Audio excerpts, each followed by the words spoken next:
Mensagem da palavra do Senhor pelo pastor Gustavo, esse filho tão amado, tão querido, que tem cuidado tão bem da minha primogênita e tem me dado 2 netos maravilhosos.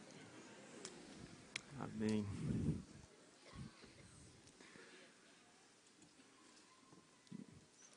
Ouvindo que o pastor Márcio tem 45 anos de ministério e eu tenho 43 anos de vida, eu confesso que eu subi aqui nesse púlpito aqui com muito temor e tremor.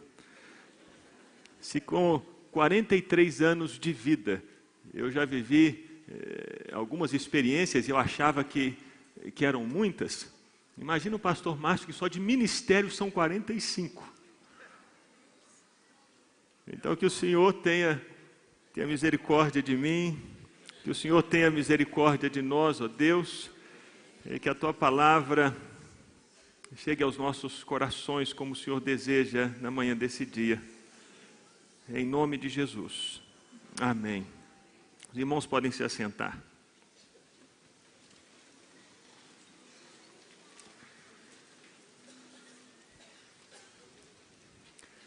Meus irmãos, enquanto eu orava e perguntava ao Senhor o tema a ser compartilhado nessa manhã, Deus me trouxe um tema que eu confesso é um tema sobre o qual eu nunca preguei, que é o fim dos tempos. Eu queria que você abrisse a sua Bíblia em Lucas, capítulo 21, a partir do versículo 5.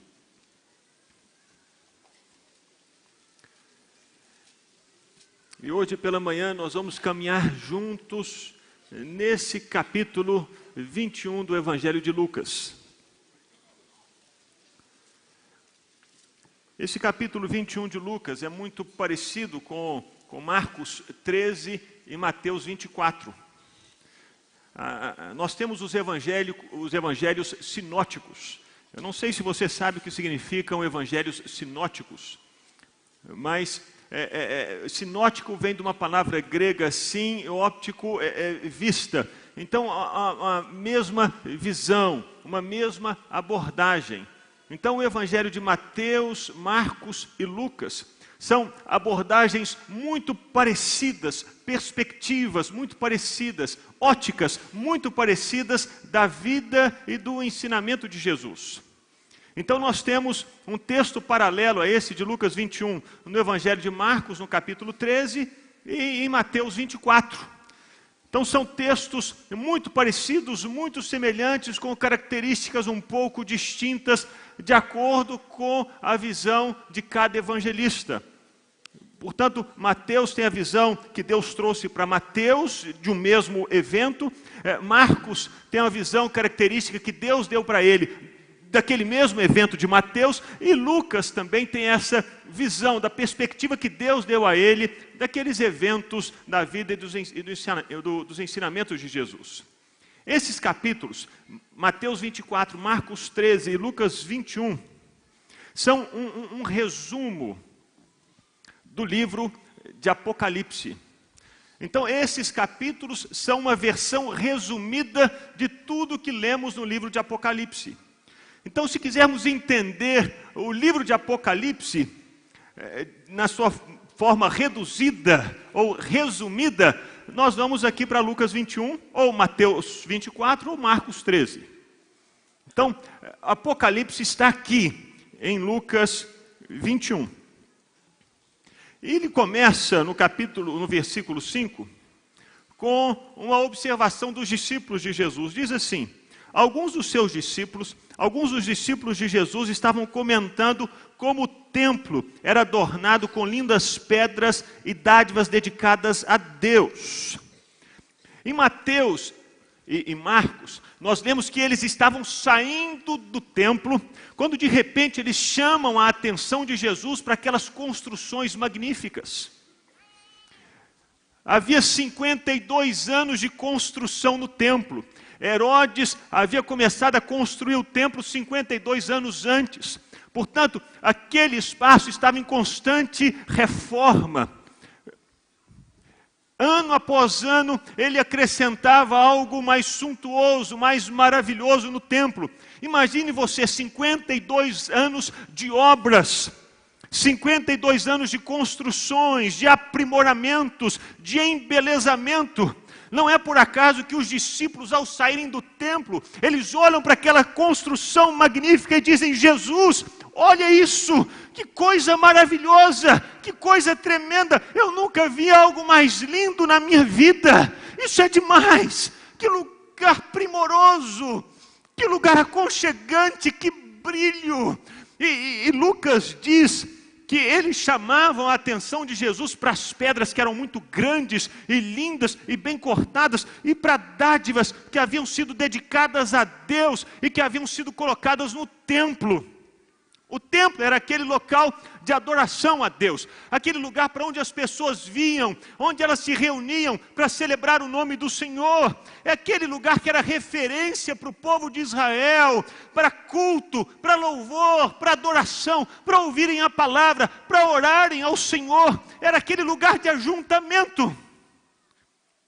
Mas o mais impressionante aqui, meus irmãos, é que os discípulos de Jesus saíram do templo e, ao invés de se lembrarem das orações que haviam sido feitas, ao invés de se lembrarem da adoração que haviam prestado a Deus, ao invés de se lembrarem do culto ao Senhor, ao invés de serem tocados pela presença de Deus e saírem comentando: uau, que presença maravilhosa, a glória de Deus estava ali, ao invés disso, eles simplesmente se lembravam e olhavam as pedras, as construções, a riqueza, a suntuosidade do lugar.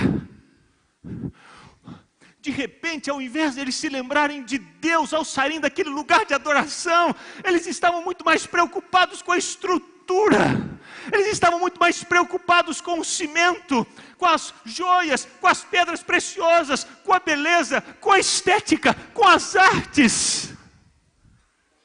Não é por acaso que, ao ouvir essa observação dos discípulos, Jesus responde para eles dizendo: pois é, vocês estão vendo tudo isso? Disso que vocês estão vendo, versículo 6. Dias virão em que não ficará pedra sobre pedra, serão todas derrubadas.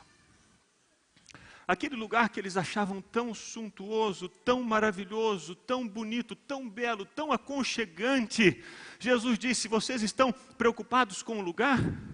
Vocês acham um lugar maravilhoso? É isso que chama a atenção de vocês? É isso que os atrai nesse lugar? É isso que os deixa impressionados nesse lugar? Pois é isso que os impressiona, isso mesmo Deus vai destruir.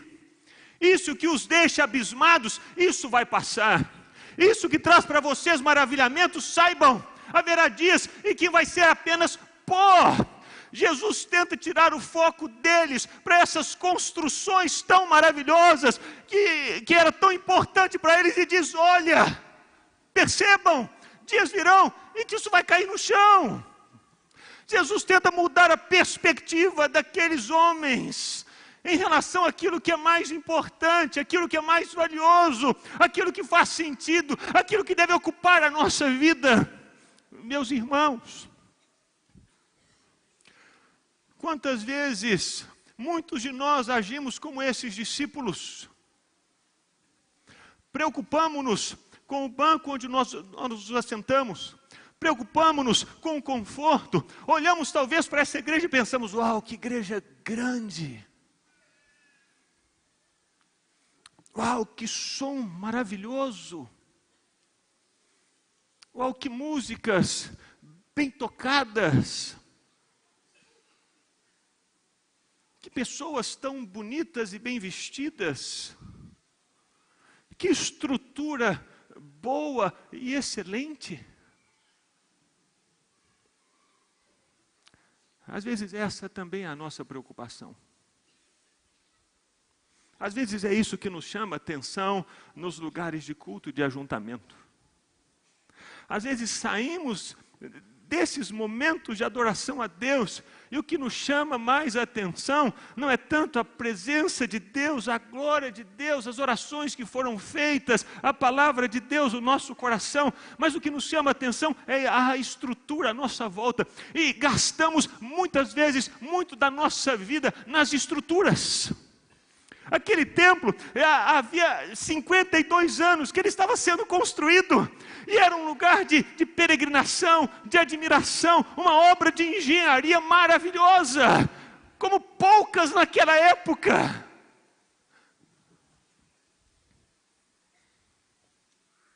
E Jesus disse: vocês estão vendo tudo isso? Isso para o que vocês dedicam tanto tempo, tanto da sua vida, tanto da sua admiração, todos os seus elogios? Não vai ficar pedra sobre pedra.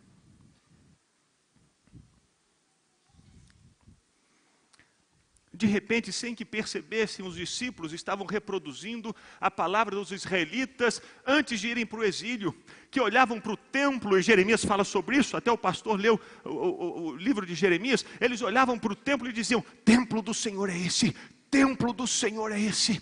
Ao invés de pensarem na presença de Deus e se preocuparem com Deus, com o chamado de Deus, eles se preocupavam com aquela estrutura. Não vai ficar pedra sobre pedra. Isso chocou os discípulos. Tanto chocou os discípulos que eles fizeram uma pergunta para Jesus: mestre, como assim? Quando acontecerão essas coisas? E qual será o sinal de que elas estão prestes a acontecer? E aqui então Jesus apresenta um roteiro dos acontecimentos relativos ao fim dos tempos.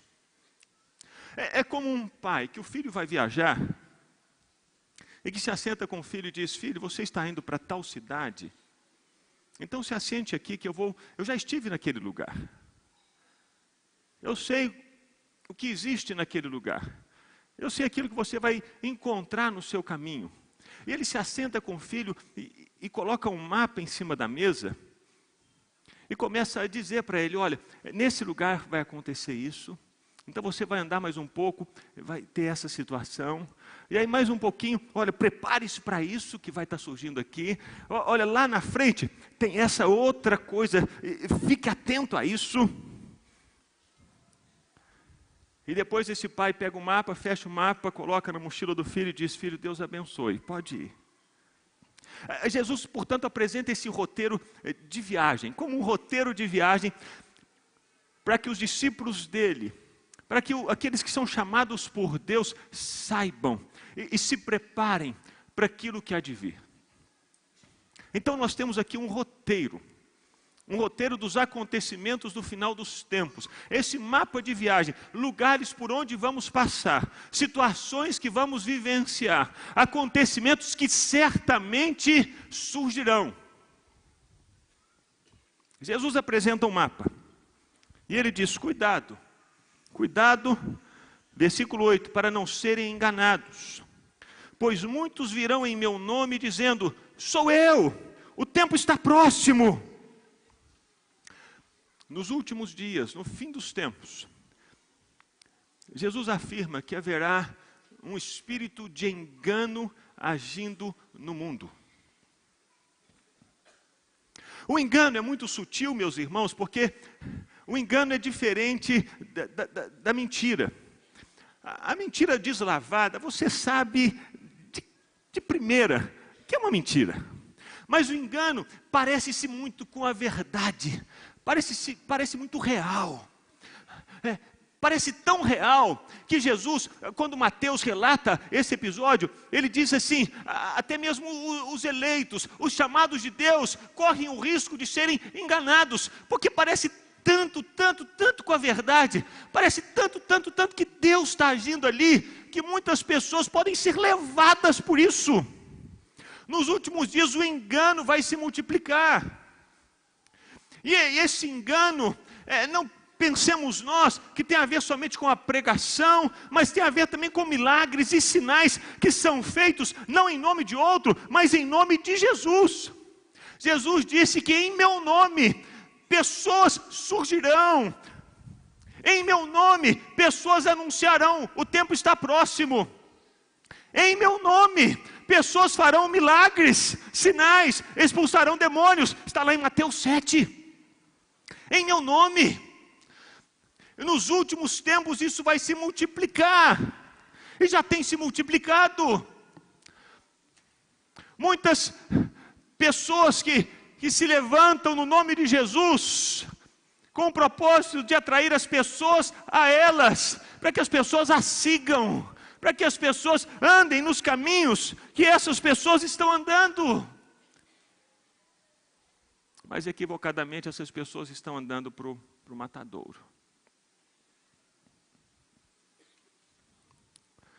Nos últimos tempos haverá esse espírito de engano. Muitas pessoas serão iludidas, enganadas, seduzidas. De maneira de identificar esse espírito de engano, Jesus apresenta aqui. Essas pessoas tentarão atrair as outras para elas. E a palavra de Jesus é: não os sigam. A diferença aqui entre o verdadeiro e o falso é que o verdadeiro sempre vai levar as pessoas para Jesus, sempre vai apontar Jesus para as pessoas. Paulo diz, se alguém diz Jesus é o Senhor, se durante um culto, durante uma celebração, durante uma reunião, a pessoa que está liderando, a pessoa que está ensinando, aponta Jesus para todo mundo, se o foco é Jesus, se o centro é Jesus, se Jesus é o Senhor, é o exaltado, então você sabe, opa, estou no lugar certo. Mas se naquele lugar a ênfase está no pregador, ou a ênfase está naquela denominação, ou a ênfase está naquele grupo, ou a ênfase está naquele líder, é o líder tal, me sigam, eu sei tudo. Cuidado. Cuidado. Porque o Espírito Santo, ele não exalta nenhum outro homem senão Jesus. Nenhum outro.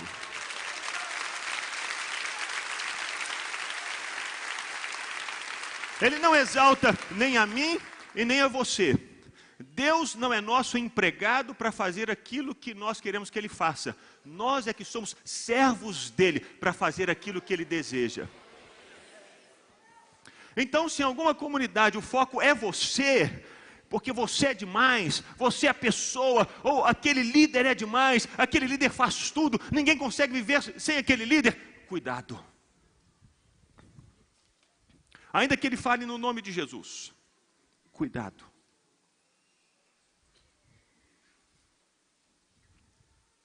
Isso é espírito de engano. Nós comemoramos agora 500 anos da Reforma Protestante, não é? Existem 5, nós chamamos de 5 solas na Reforma Protestante. Que é sola Escritura, é só a Bíblia. Mas os livros de teologia sistemática são tão maravilhosos, de história da igreja, dos autores, tais, são ótimos. Mas a Bíblia é a nossa única regra de fé e prática. Leia a Bíblia, só a Bíblia. Sola Escritura. Nós cantamos hoje um hino Maravilhosa Graça. Esse é o segundo sola da Reforma. Sola Gracia. É só a graça, não é por obras. Não é por aquilo que você faz ou por aquilo que eu faço, mas é por aquilo que Jesus fez por nós na cruz do Calvário. Sola Fide. É só por meio da fé. Não é por mérito meu. Sola Christi. Só Cristo. Não é nenhum outro homem, nenhum outro líder, nenhuma denominação. Não, é só Jesus. E o último solo é soli Deo glória, só a Deus glória. Glória não a homem, não a grupo de louvor, não a pessoa, só a Deus. E assim nós identificamos a verdade.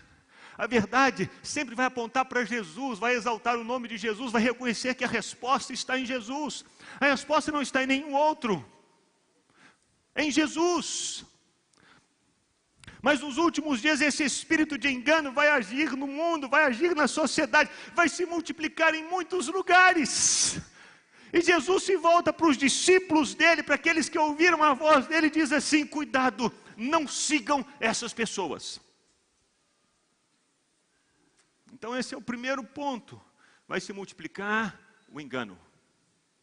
Aquilo que parece verdade, mas não é. Vai haver milagre nesses lugares, vai haver sinais nesses lugares, vai haver pregação nesses lugares, vai haver prodígios nesses lugares, vai haver bênçãos nesses lugares, mas você vai identificar nesses lugares, percebendo se aquelas pessoas estão tentando atrair os outros a ela mesma, ou se elas estão entregando tudo para Jesus. Mas existe um outro sinal do fim dos tempos. Jesus disse assim, versículo 9, quando ouvirem falar de guerras e rebeliões, não tenham medo. É necessário que primeiro aconteçam essas coisas, mas o fim não virá imediatamente. Então lhes disse, nação se levantará contra nação, reino contra reino. Haverá grandes terremotos, fomes e pestes em vários lugares, acontecimentos terríveis e grandes sinais provenientes do céu. Uma outra marca do fim dos tempos, não é apenas o engano, o espírito de engano, o multiplicar das religiões, o multiplicar das seitas, até mesmo seitas que usam o nome de Cristo, usam o nome evangélicos, vai multiplicar não apenas isso, mas as guerras, as rebeliões, as guerras civis entre as nações, e nós temos ouvido sobre guerras civis. Aqui do nosso lado, a Venezuela passa por uma guerra civil, o governo contra o povo contra o governo. A Síria passa por uma guerra civil, o governo contra o povo contra o governo. O Iêmen passa por uma guerra civil.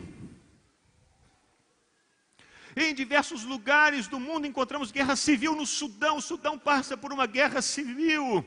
A Tunísia vive essa situação de instabilidade. Mali, da mesma maneira. Nós começamos a ouvir essas notícias todas. Antes não tínhamos conhecimento do que acontecia no mundo, porque não tínhamos acesso a essas informações. Aconteciam, mas nós não sabíamos. Mas Jesus disse que nos últimos dias nós ouviríamos. Essas notícias chegariam até nós. Não é somente que essas guerras estejam acontecendo, mas que nós tenhamos conhecimento delas. E hoje basta você conectar na internet e você ouve sobre esses acontecimentos. Guerras, rebeliões, fomes, terremotos. Antes não sabíamos disso porque não havia essa conexão de informação no mundo. Hoje essa conexão existe. Se você der um Google, terremotos no mundo, você vai ver quantos terremotos aconteceram no mundo nesses últimos 10 anos. Se você der um Google, guerras no mundo hoje, você vai perceber quantas guerras têm acontecido no mundo hoje. Países onde as pessoas têm morrido de fome. No Sudão, são milhares que têm morrido de fome. O Iêmen passa por uma catástrofe de enormes proporções. Fome. Gente que morre porque não tem pão. Gente que morre porque não consegue encontrar água para beber. E nós temos ouvido essas notícias. Elas sempre existiram. Fome, guerra, terremoto. Mas há 300 anos atrás, as pessoas que viviam no Brasil sequer sabiam o que estava acontecendo no Iêmen, ainda que estivesse acontecendo lá. Mas hoje nós sabemos. E Jesus disse que nos últimos dias nós ouviríamos. E temos ouvido. E o mais interessante aqui, Jesus disse para os discípulos: esses são sinais do fim dos tempos, nós vamos ouvir essas notícias, mas ele então tira o foco dos discípulos dos acontecimentos e coloca os olhos nos discípulos e diz para eles assim: não tenham medo. Eu queria que você começasse a perceber esses destaques de Jesus, porque eles são muito importantes para o que Jesus está ensinando sobre o fim dos tempos. Quando Jesus fala sobre o engano, ele diz assim: não sigam. Quando ele fala sobre guerras e rebeliões e terremotos e tudo mais, ele diz: não tenham medo.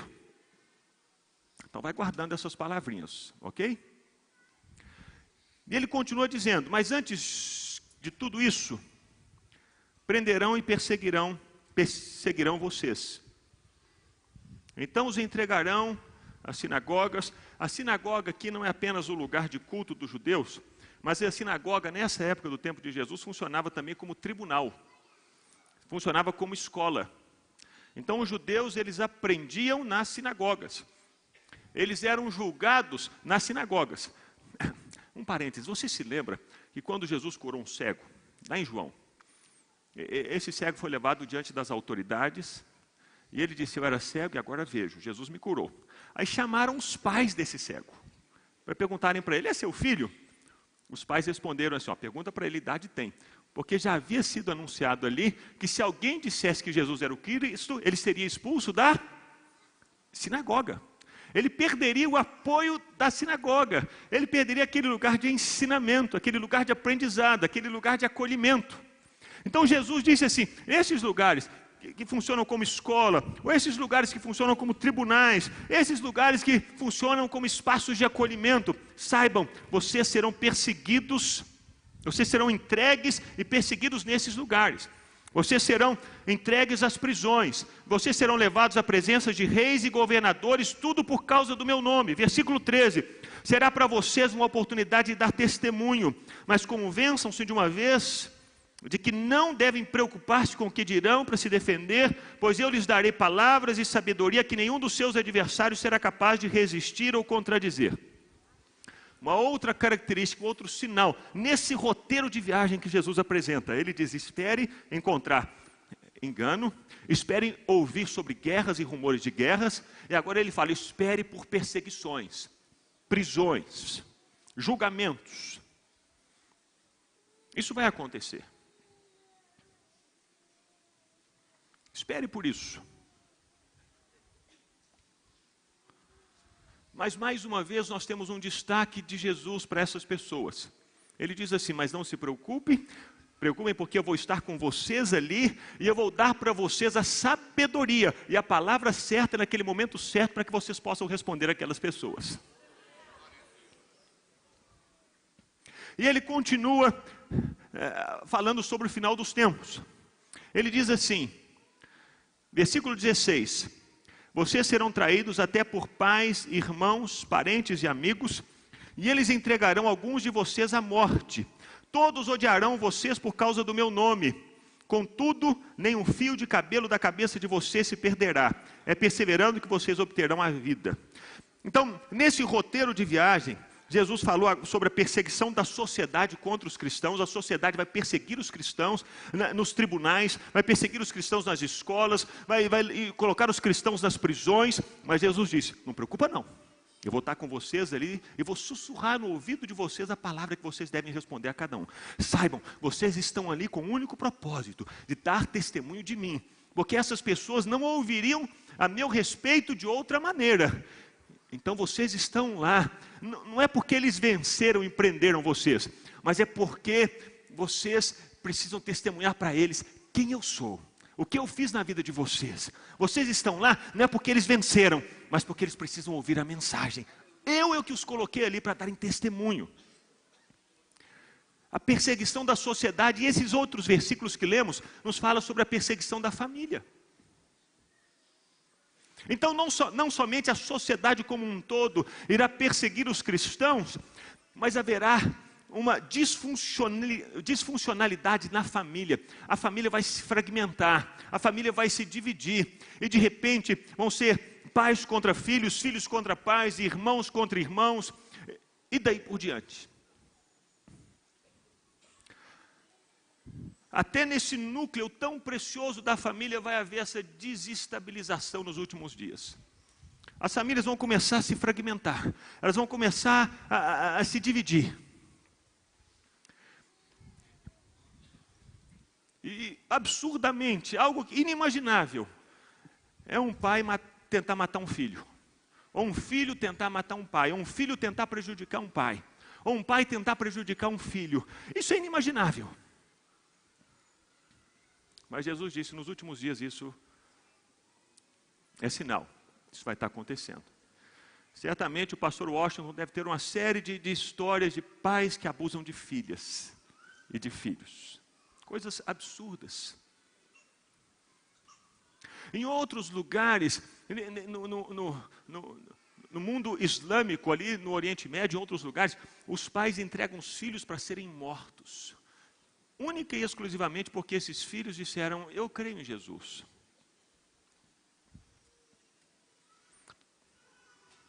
Mas o mais impressionante aqui, meus irmãos, é que Jesus faz os discípulos saberem que mesmo nesses acontecimentos tão doídos, tão dolorosos, de perseguição dentro de casa, Jesus disse, saiba, vocês não vão perder nem um fio de cabelo. Eu vou estar lá protegendo vocês, cuidando de vocês, abraçando vocês. Não pensem vocês que quando isso acontecer é porque eu perdi o controle. Não, eu continuo tanto no controle que nem um fiozinho de cabelo vai cair se eu não quiser.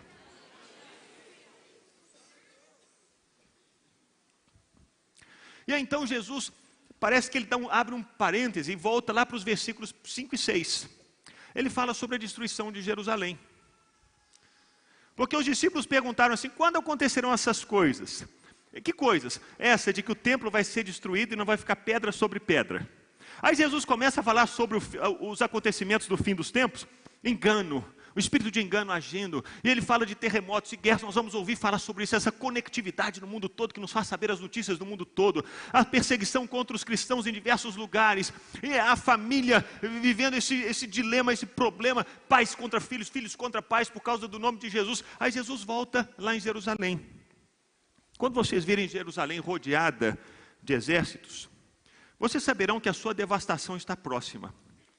Então os que estiverem na Judéia fujam para os montes, os que estiverem na cidade saiam, e os que estiverem no campo não entrem na cidade. Pois esses são os dias de vingança em cumprimento de tudo que foi escrito. Como serão terríveis aqueles dias para as grávidas e para as que estiverem amamentando.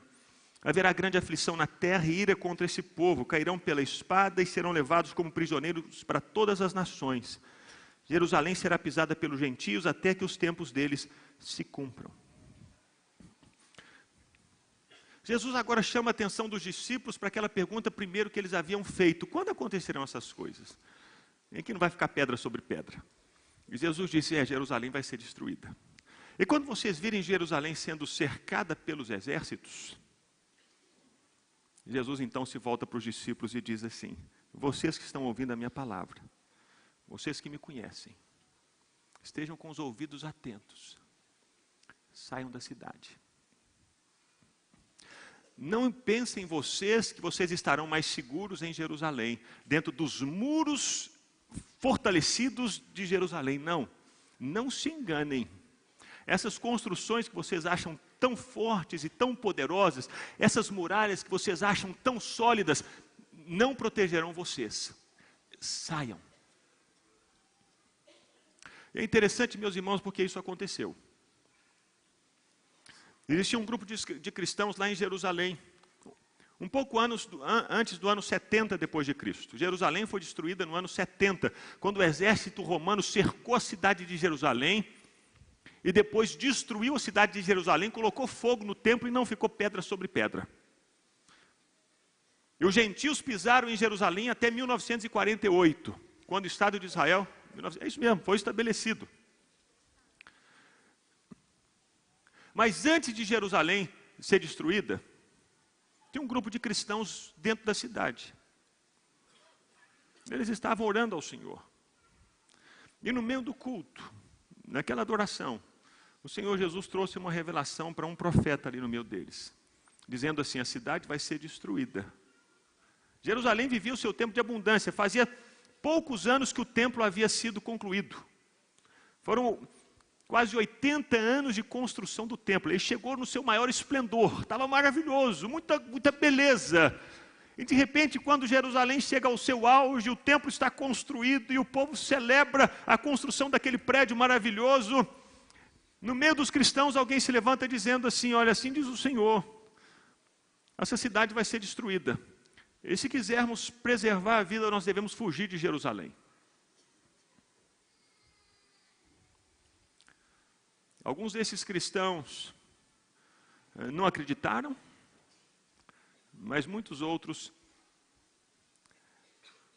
entenderam a palavra do Senhor e decidiram fugir. E foram para Pela, em Decápolis. E foram os únicos cristãos que sobreviveram desse massacre. Quase 2 milhões de pessoas morreram nessa guerra dos romanos contra os judeus em Jerusalém. Mas mais uma vez, essas pessoas são lembradas da palavra de Jesus, e Jesus protege o seu povo, traz a palavra para o seu povo, e o seu povo foge e encontra segurança em outro lugar, e Jerusalém é destruída.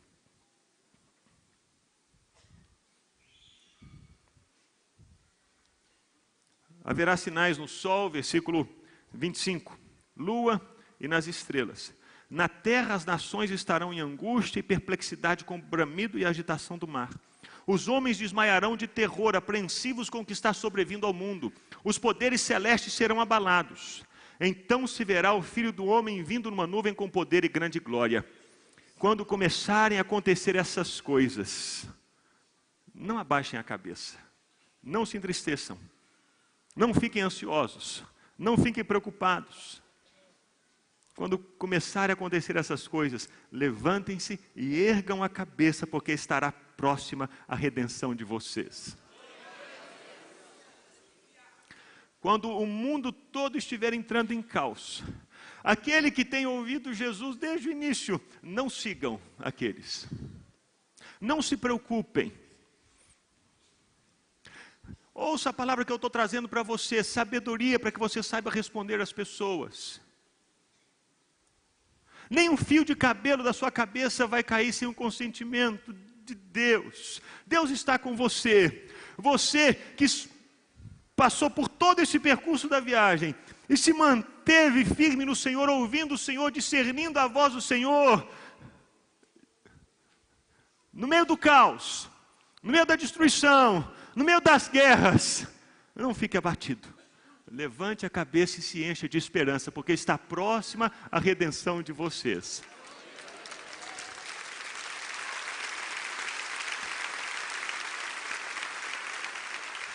E o versículo 29 até 32 é uma repetição desses versículos anteriores.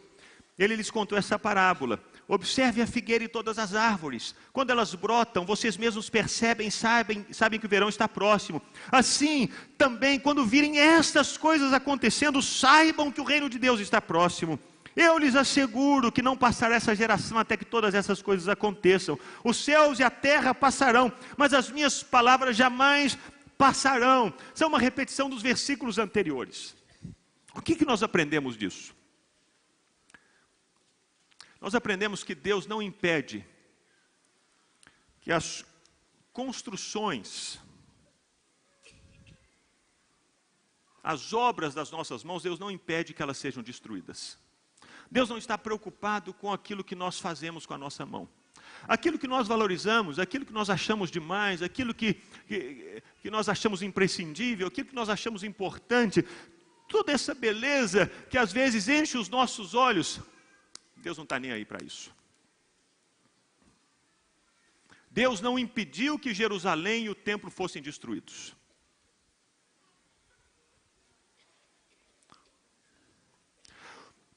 Quando olhamos para o fim dos tempos, nós percebemos que isso não é preocupação ou foco de Deus.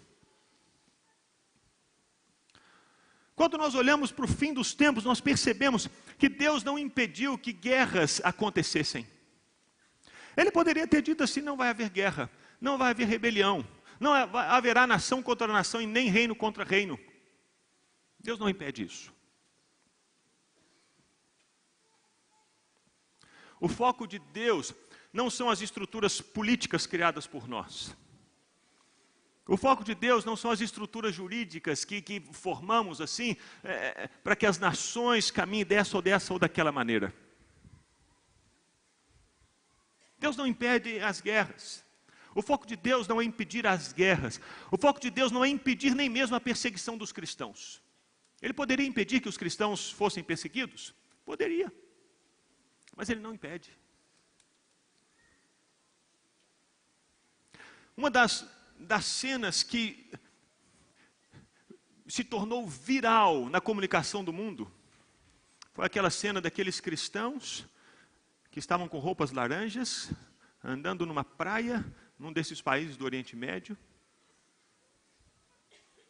E eles se ajoelharam, e os soldados do Estado Islâmico atrás de cada um deles. E naquele momento, aqueles homens estavam orando. Quando a cabeça deles foi cortada, a última palavra que saiu da boca deles foi Jesus. Deus não impediu que os cristãos fossem perseguidos, Deus não impediu a perseguição, mas naquele momento tão difícil, Deus trouxe a palavra na boca daqueles homens, e a última palavra foi Jesus.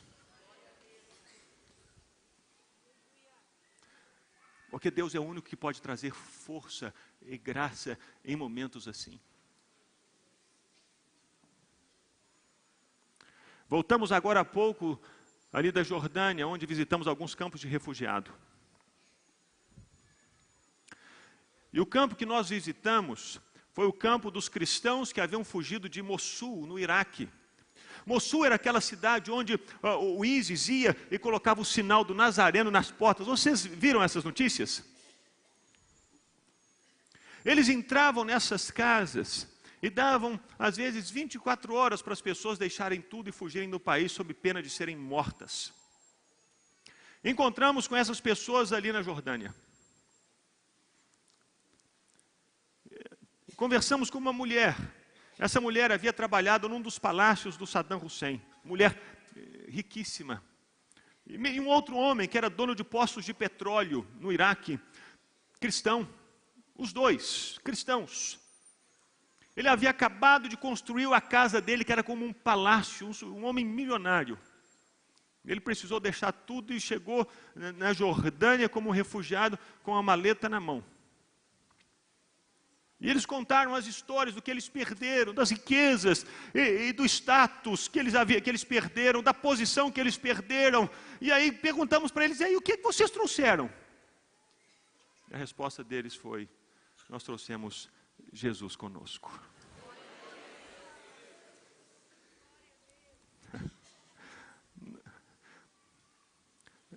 Não existe nada mais valioso do que Jesus. Porque naquele dia, nós vamos saber que se Deus não impede que esses acontecimentos sucedam, nós vamos saber que Deus preserva aqueles que são dele. Deus preserva o testemunho daqueles que pertencem a Ele. Deus preserva o coração daqueles que são dele.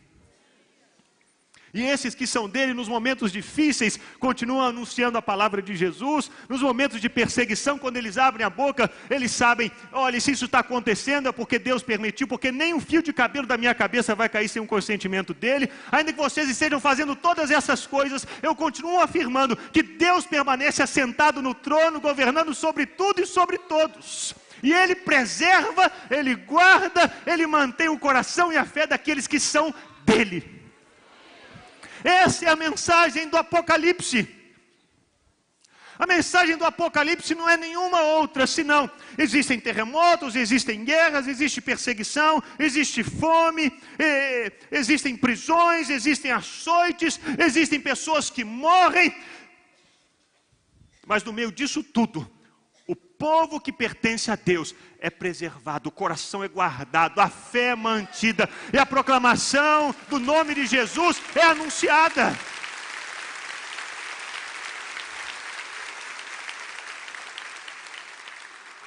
No final dos tempos, a construção da sua vida, o seu carro, a sua casa, a sua empresa, os bancos, tudo isso aqui vai virar pó, não vai ficar pedra sobre pedra. E se a mensagem que você tem ouvido nos púlpitos ou nos livros é essa dos bens materiais, bens materiais, bens materiais, saiba que Jesus diz, não vai ficar pedra sobre pedra.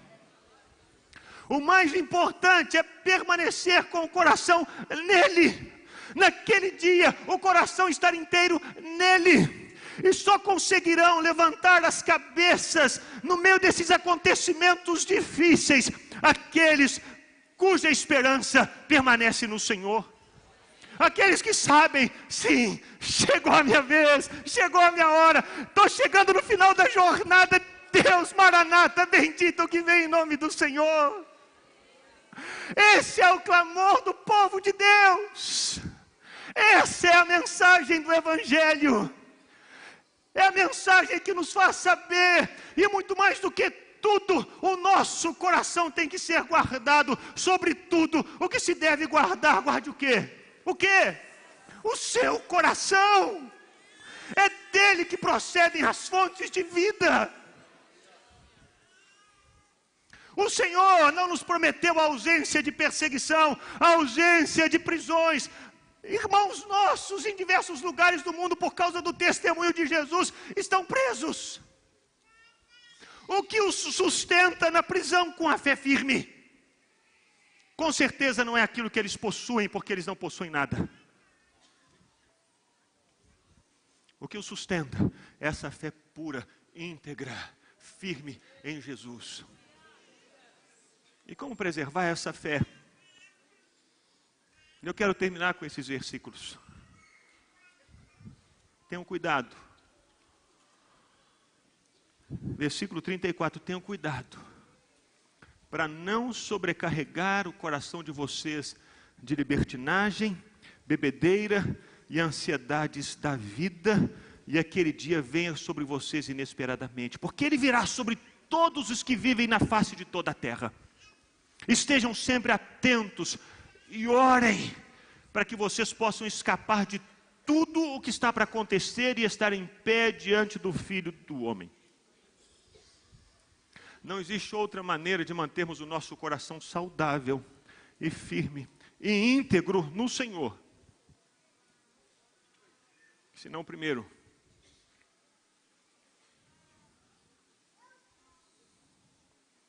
sendo sóbrios, sendo vigilantes, não nos deixando intoxicar com aquilo que encontramos no nosso dia a dia. As ansiedades, os problemas, a busca pelas riquezas, pelos valores, pelo status nesse mundo onde vivemos. Por que isso é tão perigoso? Porque a pessoa começa a colocar o foco nas construções, nas obras, naquilo que as minhas mãos produziram. E se esquece de que o mais importante nesses lugares é a presença de Deus, a glória de Deus, o amor ao Senhor.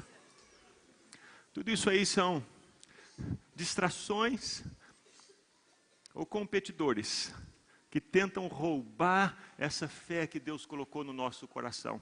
E se a fé que temos no nosso coração, ela vem do Senhor, ela vai permanecer firme e inabalável. Se é uma fé falsa, essas distrações irão nos levar. E o nosso foco serão todas essas coisas. A ansiedade vai tomar conta do nosso coração. E no nosso dia a dia, a nossa busca, o nosso foco, os nossos olhos não estarão em outro lugar senão nessas coisas. Essa libertinagem, essa bebedeira, fala do efeito do álcool na vida de uma pessoa. Uma pessoa que está alcoolizada, ela não tem muito a noção do que ela faz. Ela não consegue andar em linha reta. Ela está perdida, ela está cambaleando, ela olha, vai para um lado, olha, ela vai para o outro lado, ela não consegue andar em direção ao alvo. É sobre isso que Jesus está falando. Cuidado para que isso não aconteça com você. Ao invés de você andar em linha reta, em direção ao autor e o consumador da fé, cuidado para que você não fique cambaleando, andando de um lado para o outro, tentando pegar as coisas dessa vida, porque esse dia vai chegar repentinamente. E a maneira de manter isso é vigiando e orando. Não existe outra maneira. E a oração aqui fala desse relacionamento com Deus, cultivando esse relacionamento com Deus. Nos tempos de Noé, Jesus fala sobre isso em Mateus 24. Antes do dilúvio, as pessoas casavam e se davam em casamento, plantavam, comiam, bebiam, visitavam umas às outras, estava tudo muito bem. Até que Noé entrou na arca e ninguém viu. E o dilúvio veio. A vida acontecia normalmente, até que veio o fim. É sobre isso que Jesus está dizendo. Se você não estiver preparado, vivendo esse relacionamento com Deus, você não vai conseguir discernir a voz do Senhor quando Ele diz, não siga esse espírito de engano. Se você não viver esse relacionamento e cultivar esse relacionamento com Deus, você não vai ouvir o Senhor Jesus dizendo para você, olha, não se preocupe ao ouvir sobre guerras e rumores de guerras e crises e caos, não se preocupe, mantenha o seu coração em paz, eu estou com você. Se você não mantém um relacionamento com Deus, você não conhece a voz do Senhor. E se você não conhece a voz do Senhor, você não vai discernir quando Ele disser para você: fica tranquilo, nessa situação, porque eu vou dar para você a palavra certa. E você vai testemunhar de mim até o final. Descansa. Eu conheço a voz da minha esposa quando ela me chama no meio de uma multidão, porque eu convivo com ela. Pode ter muita gente falando, mas se ela me chamar no meio daquelas tantas vozes, eu vou saber que ela está me chamando e vou até ela. Por quê? Porque eu convivo com ela, eu me relaciono com ela, eu converso com ela todos os dias, eu a ouço todos os dias. Com Deus é a mesma coisa. Eu não posso imaginar que eu vou ouvir a voz de Deus quando eu venho uma vez por semana e eu faço uma oração aqui no culto. Aqui eu vou ouvir, mas não quer dizer que eu estou acostumado a ouvir essa voz e a discernir essa voz no meu dia a dia, se eu não me relaciono com Ele. E no meio desse engano, tantas vozes chamam. Existe tanta confusão, não é verdade? Existe tanto engano, tanta gente que diz que é e não é. Tantas pressões. Não é por acaso que Jesus disse: orem, mantenham um relacionamento com Deus, para que vocês consigam discernir a voz de Deus, não no silêncio do dia a dia, porque no silêncio do dia a dia, num momento tranquilo, a gente consegue, não é? Mas o contexto aqui é outro, o contexto aqui é de guerra, é de barulho, é de pressão, é de ansiedade, é de proposta, é de distração. No meio dessas vozes, aquele sussurro do Senhor só vai conseguir ouvir quem está acostumado, quem conhece, quem costuma passar tempo com Ele todo dia.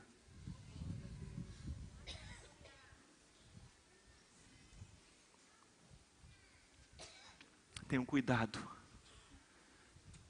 para não sobrecarregar o coração de vocês com libertinagem, bebedeira e ansiedades da vida. E aquele dia venha sobre vocês inesperadamente. Cuidado. Estejam sempre atentos e orem para que vocês possam escapar de tudo que está para acontecer. E naquele dia, quando virmos o Filho do Homem vindo sobre as nuvens com poder e glória, ao invés de abaixarmos a cabeça dizendo: meu Deus, o que eu fiz? Nós possamos estar em pé e dizer: Maranata, bendito que vem em nome do Senhor. Obrigado, obrigado, Senhor. Obrigado, Senhor.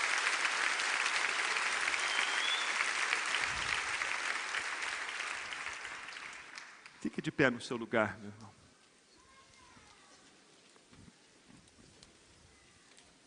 Feche os seus olhos. Eu quero orar por você nessa manhã.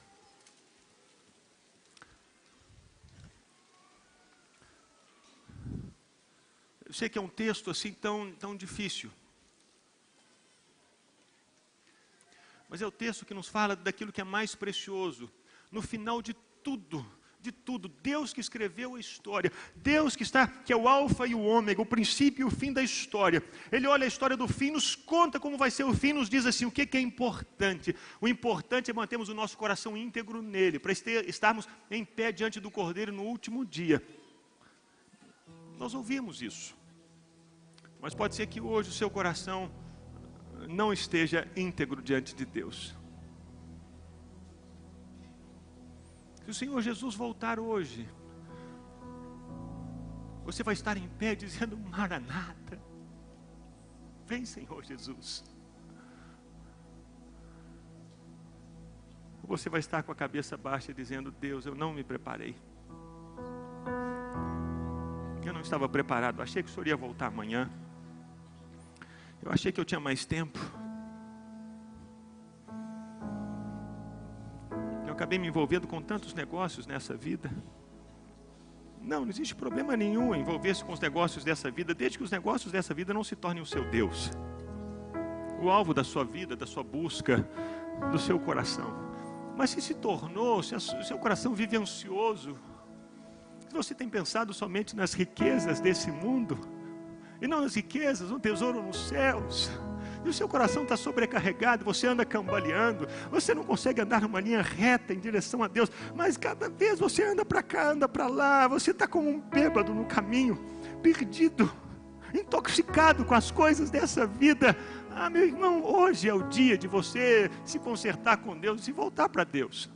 Hoje é o dia. Não é questão de discurso, é saber discernir a voz de Deus em meio a tantas vozes. Essa é a essência de tudo. Nesses últimos tempos, o que vai nos guardar, o que vai nos proteger, o que vai preservar o nosso coração, é o responder ao Senhor que fala conosco. É isso que vai preservar o nosso coração. Mas se você não consegue discernir a voz de Deus, será que não é porque você não tem tido tempo com Ele? Cada dia você faz uma coisa, cada dia você tem uma direção, cada dia você tem uma palavra, cada dia você está envolvido com um negócio, e você acha que é Deus.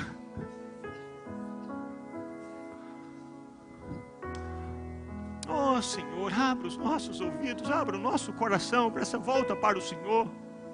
Porque queremos estar nesse dia, estamos vivendo o fim dos tempos, percebemos isso. Deus, a Tua palavra nos mostra os sinais, esse roteiro da viagem. Nós estamos nesses últimos tempos, queremos estar em pé diante do Senhor. Quando o Senhor voltar, nós não queremos nos esconder dentro das cavernas, mas nós queremos sair para fora dizendo: oh Maranata, bendito que vem em nome do Senhor. Oh Deus, queremos ser esses. Por isso, Senhor, toca cada coração, para que nessa manhã haja conserto, nessa manhã haja acerto, nessa manhã haja compromisso contigo, haja esse realinhar com o Senhor, haja essa decisão: eu quero viver para Deus, eu quero andar com Deus, eu quero manter o meu coração em Deus. Senhor, que haja essa decisão nessa manhã, em nome de Jesus. Em nome de Jesus. Ore no seu lugar, com os seus olhos fechados, para você não se distrair com a pessoa que está do seu lado, direito ou esquerdo, à frente ou atrás. Como você está?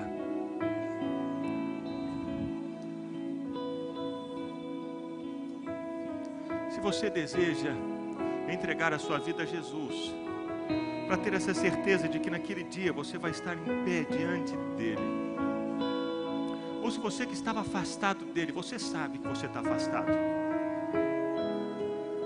você está vivendo uma vida de mentira, uma vida de engano, você se envolveu no engano, ou você está preso no pecado, e você deseja voltar para Jesus e reconciliar-se com Ele. Eu quero orar por você nessa manhã, para que seja um tempo marcante. Aí no seu lugar mesmo, você que deseja entregar a sua vida a Jesus, ou você que deseja se reconciliar com Ele, levante uma das suas mãos para que eu possa ver, identificar você e orar por você. Levante bem alto, bem alto. Deus abençoe ali atrás. Levante a sua mão. Você que está entregando a vida a Jesus, Deus abençoe, Deus abençoe, Deus abençoe. Levante mesmo, levante. Não tenha medo. Levante, levante. Esse é tempo de Deus para você. Deus abençoe, Deus abençoe. Levante a sua mão e diga: sou eu entendi a mensagem, eu entendi, é para mim, eu quero voltar, eu preciso, Deus abençoe, eu preciso,